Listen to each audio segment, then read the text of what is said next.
Merhaba arkadaşlar, ben Private Label Guys kanalından Ahmet, kanala hoş geldiniz. Bugün Yivu'dayım, yanımda bizim üreticilerimizden biri olan Hilary var.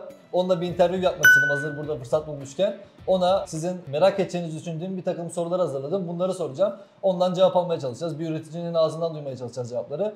O yüzden isterseniz hızlıca Hilary'yi tanıyalım, ona sorularımızı sormaya başlayalım. Hi Hilary, welcome to our channel. How are you?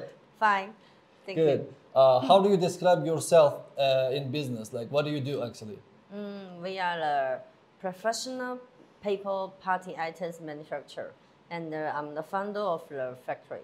Perfect. So Hilary, my second question will be, in your opinion, foreign sellers like me, like, is it beneficial for us to work with manufacturers directly, or should we, like, can we also work with traders? Which one would be more beneficial for sellers like me, do you think? I think for no matter you work for a manufacturer and with a trader, both have advantages and disadvantages. For example, if you work with a manufacturer, you can advantages, you can control the cost and you can control the quality, you can control the process.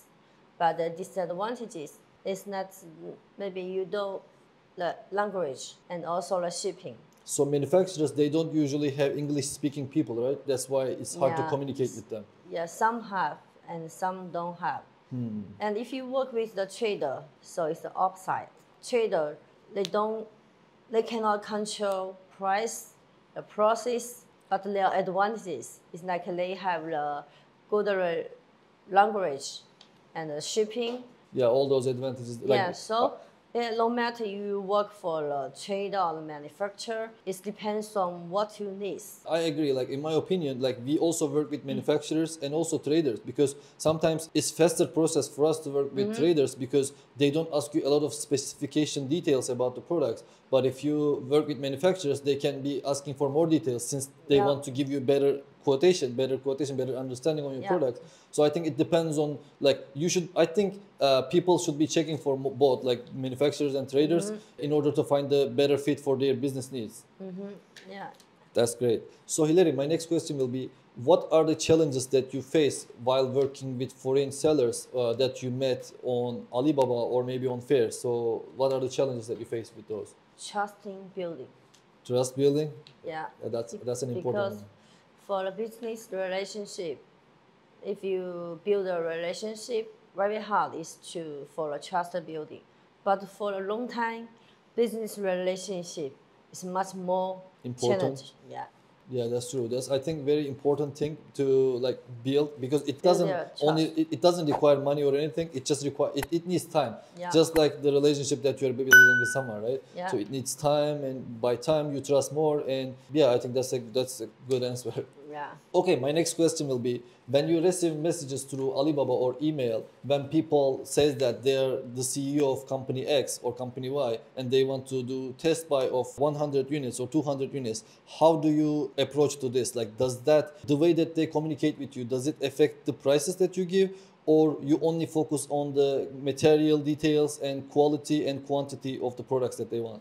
So when I receive this inquiry, so I will see here, this is the CEO contact with me. So this is very important. Also, he has the right to make the decision. But at the same time, I think the CEO inquiring 100 to 100, I think by the email should have another people to work for him.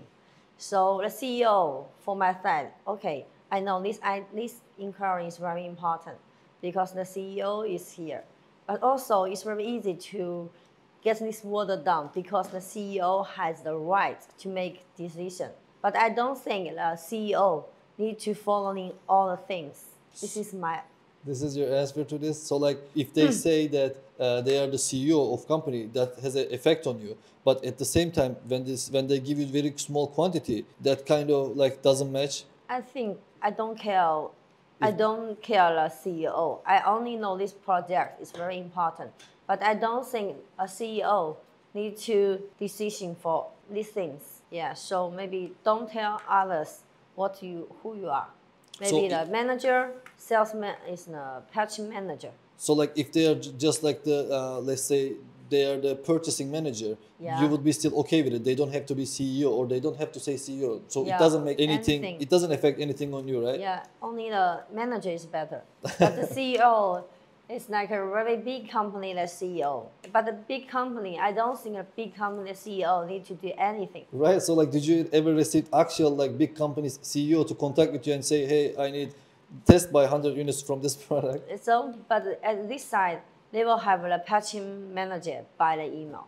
So they will have the batching manager in the SCC as well. Yeah. Oh, I see. Okay. Yeah. So my next question is, what advice do you have for foreigners who are about to make a purchase from their first suppliers or the supplier that they work with? Should they do contract? And is this contract has any effect, especially when they order through Alibaba?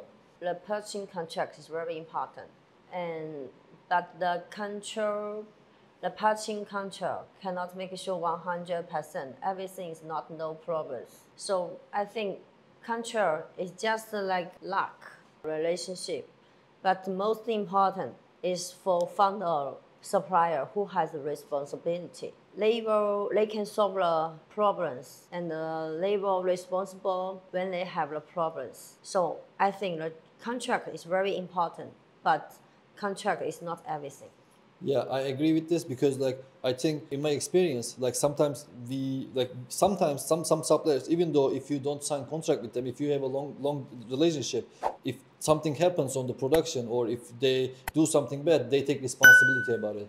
But if you, especially if I'm ordering on Alibaba and if they are the first suppliers that I'm working with, I definitely do the contract and I attach it to the payment link that they send me, because that way if something doesn't come as I expected, then I can ask Alibaba for refund and that contract would protect my right. But in the contract, you should have all the product details, material, thickness, everything, like whatever required for your product, you should have all the details in order to ask for something from Alibaba, right? Yeah. Hilary, do you have any advice on sampling process? Do you think like when we get a sample from a new manufacturer, would that reflect the entire mass production, or like how should we proceed on that topic? I think for the sample process is also very important. Sample like a attitude. So when you have the samples, you can reduce your risk. You don't need to find the mistake or problems by the mass production. So you have time to see from the sample process.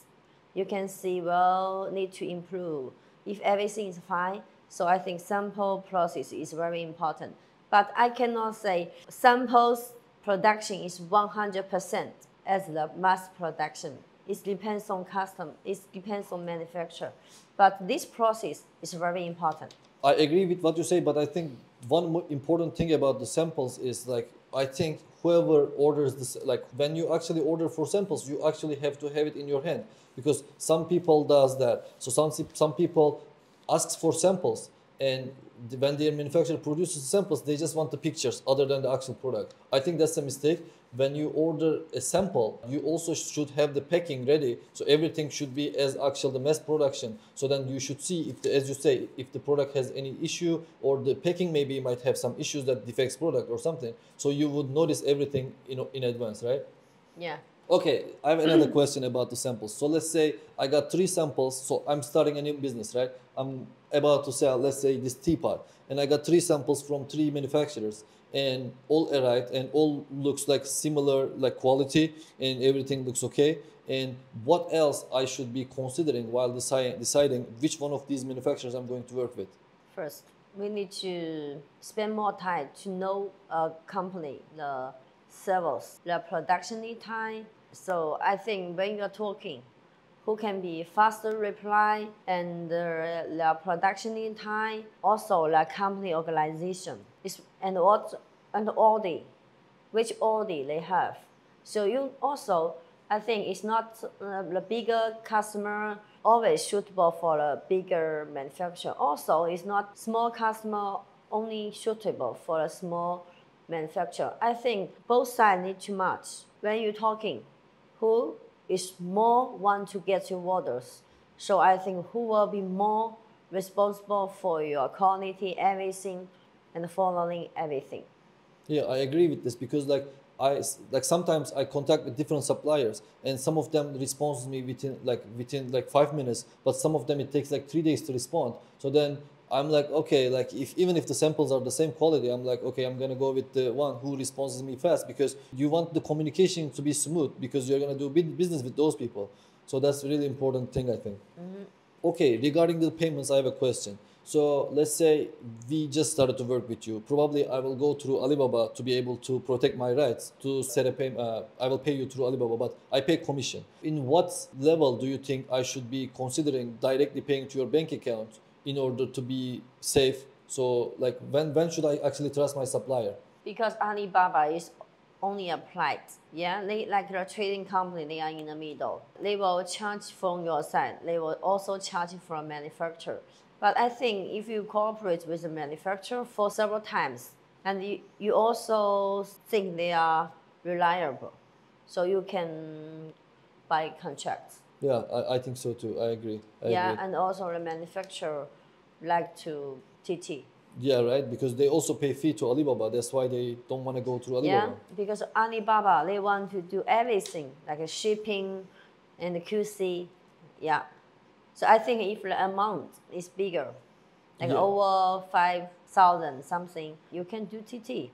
But it depends on suppliers. Yeah, I agree. When do you think that buyers can start negotiating with their manufacturers about the payment terms? So when do you think it will be a good time? Like, do you think some years, or like when is a good time to do that? Because I think this is important, because for me, some of my suppliers, they give me really good advantage. So like 40%, almost like 35% of my payments I do after 60 days, even after they ship out the goods. So I think this is very like a decent thing to have. So like, when do you think that's important, that can be done?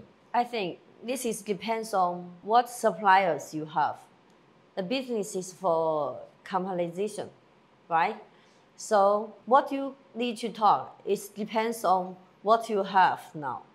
If this supplier give you 30%, 30 days TT, but this supplier, it depends on suppliers. Also, it depends on the items you buy. I cannot say depends on when. It depends on if you have a good choice. So you have more choice, you can have more. It's very easy to make a decision. Yeah, so for our followers, so like TT30, what do you mean by that? Like after shipment. So after shipment, so basically 30, like right after shipment they pay it, right? Then, Yeah. And 30 day, the TT30 over there stands for the production time, right? Yeah. The lead time. Like we buy, maybe for example, if you buy this cup and you buy from all the suppliers, right? I think when these cups already reach the MOQ as market, you need to research for these items. Then you also ask her for suppliers if you can, we need to TT 30 days or something. So you can try. I think how your decision is depends on how many sourcing you did. I agree.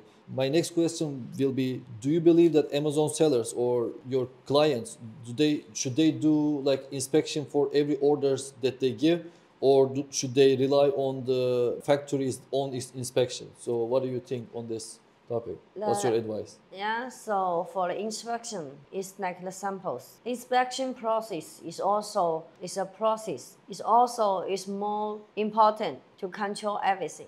But at another side, we cannot say inspection can make 100% everything. It's no problems. Yeah, it will always, like, even if you get inspected, it won't solve everything. Yeah, there are always issues. Also, when you do the inspection, you need to pay more cost. I think it depends on these items was for inspection. Also, this factory was for inspection. Yeah. So, I think, for my opinion, because I'm a manufacturer, I meet many customers, I meet many suppliers and QC. I think we need to do more job before place order. Then we do everything afterwards. Yeah. So this question I'm going to ask will be related to the question I just asked. So like, what percentage of the goods the sellers should be, like the clients should get inspected? Because this also related to my product. So I have over 200 different products. So like when I order, sometimes I get lost. Because if I send inspection for every single SKU, then I will like how so much inspection costs. So how much percentage do you think should be safe to get inspected? Like what percentage would give us idea about the quality of the batch product produced? I think different items is different, but most of our customer is like 6 to 10. 6 to 10%? Yeah. You allow that? But it depends on the quantity. If like 100,000, only 3 is okay. 3%. Because 3 is huge. Yeah. Yeah, I think it depends on items. Also, some items is need to 100% to inspect, but some items don't have many big problems. Like our napkins, cannot everything have a problems.